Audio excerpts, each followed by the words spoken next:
Sebenarnya dari pihak Tuhan ingin supaya apa yang paling mendesak di hati Tuhan itulah yang disampaikan oleh para utusannya seperti kami ini. Itulah sebabnya sore hari ini Bapak Ibu Saudara, persiapkan hatimu untuk mendengar apa yang paling mendesak di hati Tuhan saat ini. Semua tema-tema khotbah atau tema-tema apapun yang ada di dalam Alkitab itu baik. Tetapi ada bagian tertentu yang mendesak. Itu sebabnya Tuhan Yesus pernah berkata, tanda-tanda cuaca kamu bisa baca. Ya. Tanda-tanda cuaca bisa kamu baca.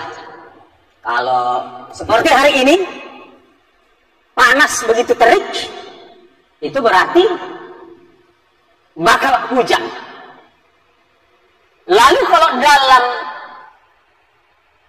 tanda-tanda zaman ada tanda-tanda yang Tuhan Yesus sudah pernah katakan, harus mampu kita melihatnya, bahwa tanda-tanda musim yang dikatakan Tuhan Yesus itu yang mana dia? Apa aja dia? Jika tidak, kita tidak peka. Jika tidak, kita tidak sensitif. Itu sebabnya sore hari ini saya terdorong dan terdesak untuk menyampaikan apa yang dirasakan Tuhan paling mendesak terkait dengan keadaan kita sekarang. Karena gini, kita ini udah hidup di akhir zaman. Akhir zaman itu dimulai ketika Yesus datang kali pertama. Jadi akhir zaman sudah berlangsung 2000 tahun lebih. Dan kita sudah berada di penghujungnya. Apa saja yang Yesus beritahu tentang kedatangannya kali kedua atau pengangkatan gereja, itu sudah hampir rampung semua. Apa saja yang disampaikan oleh rasul-rasulnya, baik penulis 4 Injil maupun penulis kitab-kitab lain seperti Paulus, Petrus, Yohanes, itu apapun yang ditulisnya itu perihal akhir zaman itu sudah sedang digenapi. Jadi mari kita belajar dari kesalahan 5 gadis bodoh. Kita buka dari Matius 25.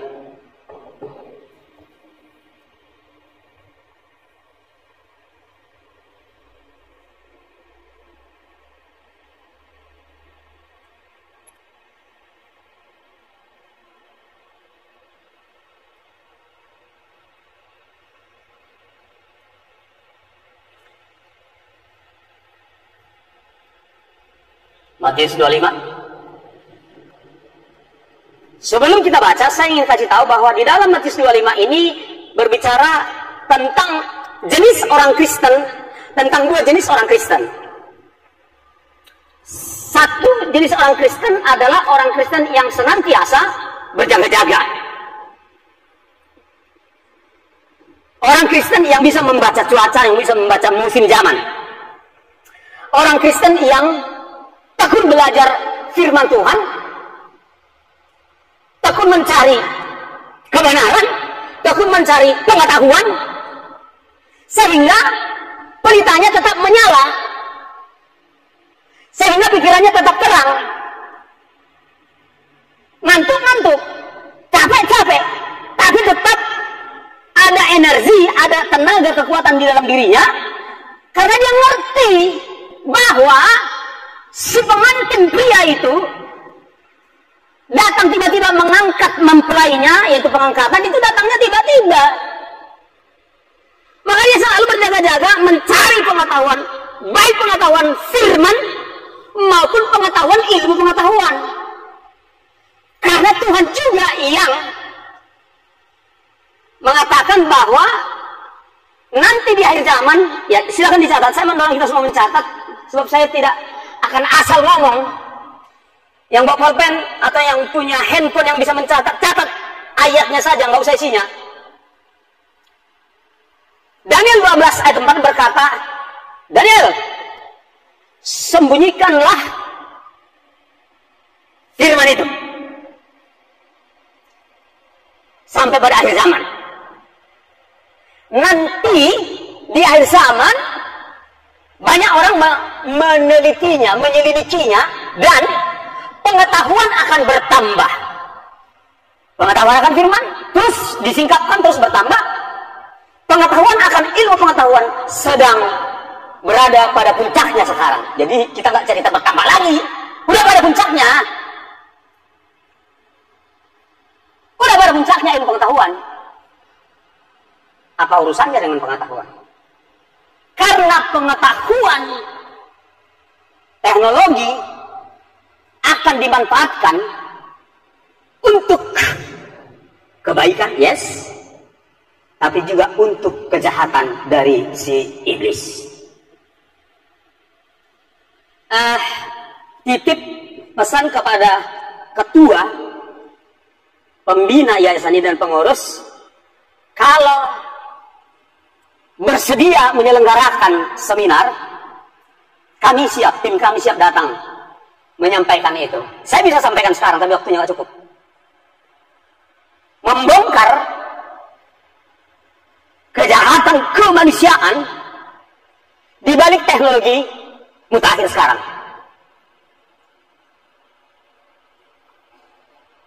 Di mana dengan ditemukannya sains atau ilmu pengetahuan dan teknologi tinggi itu, maka pihak si pendurhaka memanfaatkannya untuk memasukkan tanda binatang itu ke dalam tubuh manusia. Saya buka aja langsung. Ya, ini butuh waktu menjelaskan supaya langkah demi langkah demi langkah supaya jelas. Saya hanya mengintroduksi, saya hanya memperkenalkan dulu sekarang bahwa Tuhan sudah siapkan bahan yang Tuhan sendiri menyingkapkannya melalui anaknya, hamba-hambanya, sudah singkapkan penuh dari si pendurhaka itu, tim suksesnya antikristus. Namanya elit global. Saya tidak takut mengucapkannya. Saya akan masukkan ini ke YouTube dan kita akan lihat dihapus apa tidak. Udah 2 YouTube saya dihapus karena mulai membongkar produk mereka. Jadi kita udah ada pada masa yang serius, Pak. Jadi itu sebabnya Tuhan sedang membangunkan kalau anda ini selama ini tertidur atau terlena. Serius. Apa yang terjadi tahun 2020 dan 2021, ngerti maksud saya? Itu mereka udah rancang dan sebenarnya mereka udah kasih tahu melalui film, melalui pesan-pesan singkat di YouTube, udah kasih tahu bakal terjadi itu. Catat. Atau kalau nggak catat, lihat nanti YouTube saya supaya lebih jelas. Lihat kembali. Bahwa semua program mereka itu sudah ada pada, saya bongkar aja, pada buku yang bernama The Rockefeller Foundation. Jadi nama Rockefeller itu salah satu dari pendana mereka, yayasan mereka. Semua udah di situ. Apa yang dimasukkan ke tubuh manusia tahun 2020, 2021 itu mereka udah siapkan itu sebelumnya. Bapak Ibu, khususnya para pengurus, selama ini saya roh saya merasa menunggu momentum yang tepat menyampaikan ini. Selama ini baru saya singgung-singgung di permukaan, tapi hari ini sudah saya mulai korek. Tapi itu belum dalam. Kalau mau dalam harus seminar. Dan pembicaranya dia adalah orang yang hampir jadi bagian mereka. Dia seorang teknisi Dia lulusan dari Politeknik salah satu universitas. Dia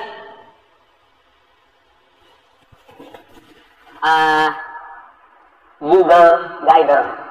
Jadi yang membuat nama-nama jalan yang di Google itu salah satunya dia.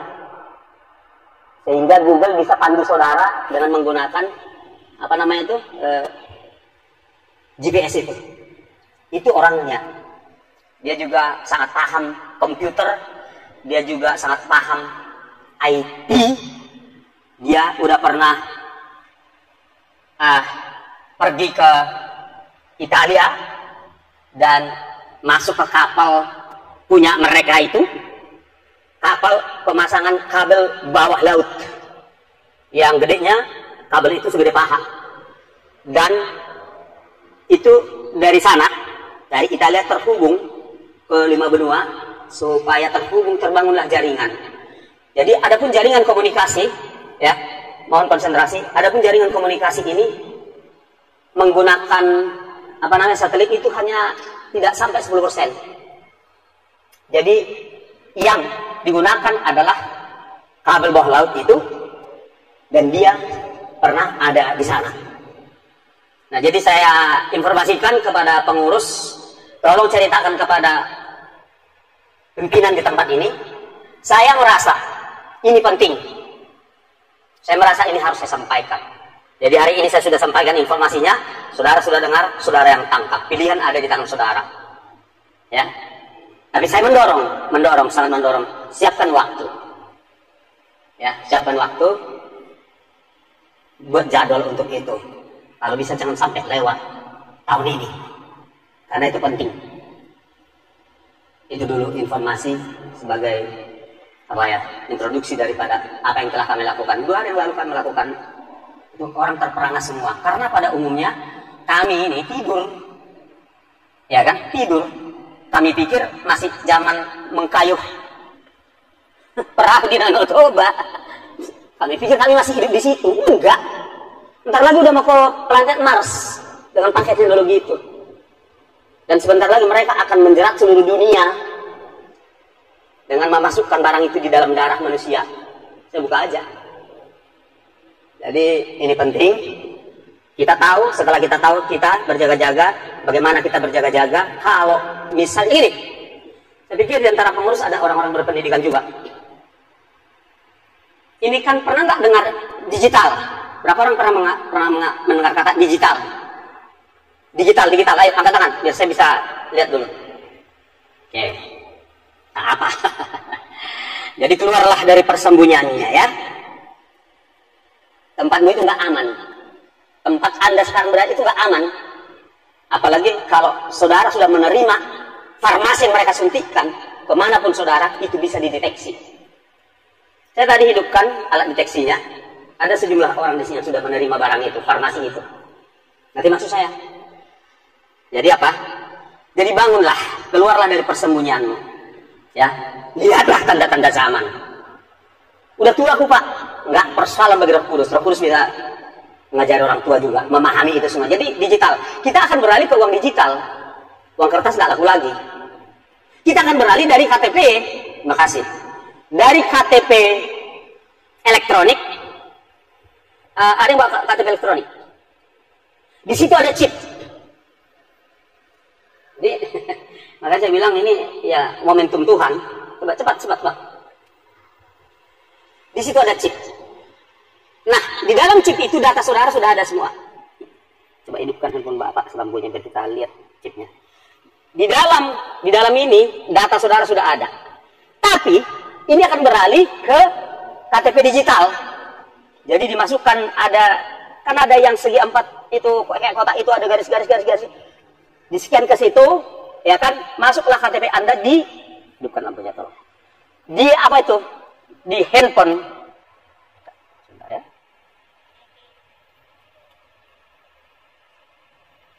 Nah ini, nampak? Lihat. Ini ada chip di sini. Waktu saudara mendaftar, kan digambarlah matanya, ya, segala macam datanya. Dan dikeluarkanlah KTP ini dengan ada chip. Kasih Pak. Nanti lihat sendiri aja masing-masing KTP-nya. Jadi ikuti saya baik. Habis itu akan beralih ke KTP digital. Jadi tinggal dilihat di handphone. Masih pakai tapi mereka udah ciptakan itu tidak 100% sempurna dan aman. Bisa korslet lah, bisa ini, bisa virus segala macam. Nah itu akan berlaku nanti, ya. Pemerintah di dunia ini akan memperlakukan itu kepada warga negaranya. Lalu karena ada error, ada gangguan di situ, mereka menciptakan. Mereka akan bilang supaya lebih aman harus dimasukkan dalam tubuh.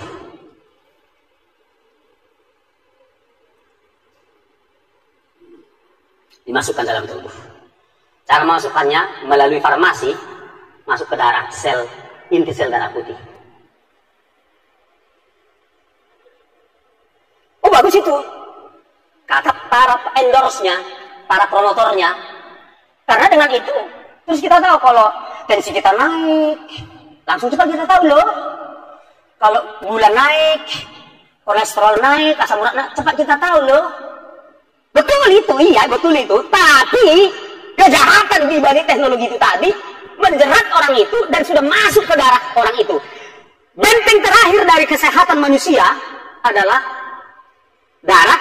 Darah terdiri dari 4 sel darah. Trombosit, plasenta, sel darah merah, sel darah putih. Ini benteng terakhir.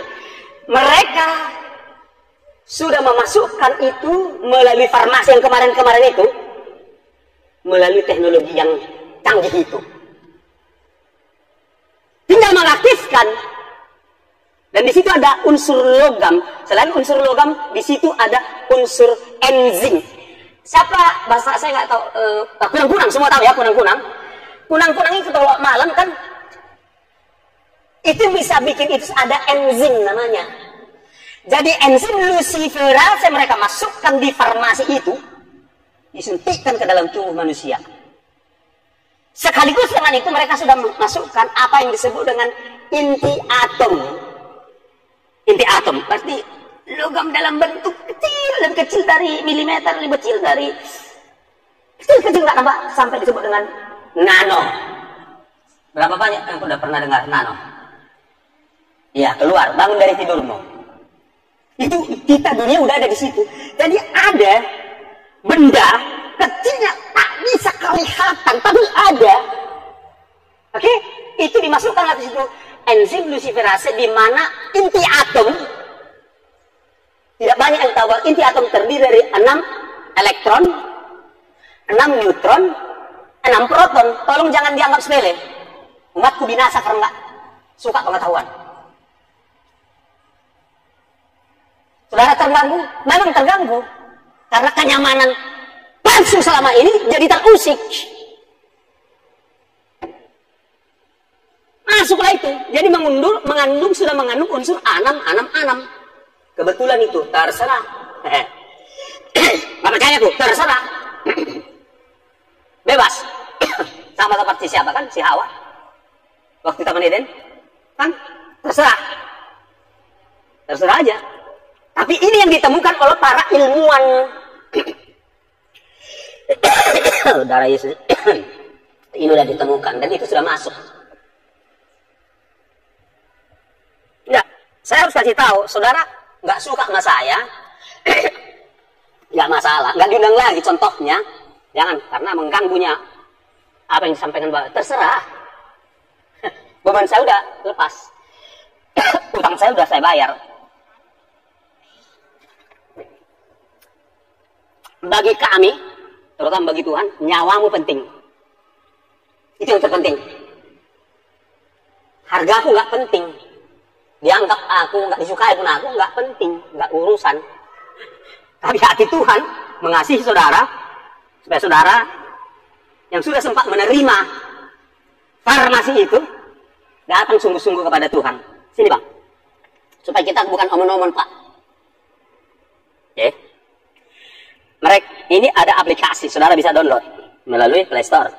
Nama aplikasinya microchip Bluetooth data. Ada yang punya paket di sini? Ayo buka Play Store, ketik di situ microchip Bluetooth data. Aplikasi itu akan muncul. Ya, abang sentuh, jangan aku. Sentuh yang paling kanan. Ya. Apa tertulis di sini? Abang yang baca. Vaccinated, telah divaksin. 1, 2, 3. Oh ini enggak, kalau ini handphone saya nih. 03 itu handphone saya. 1, 2, 3, 4, 5, 6. 6, tapi belum tentu hanya 6.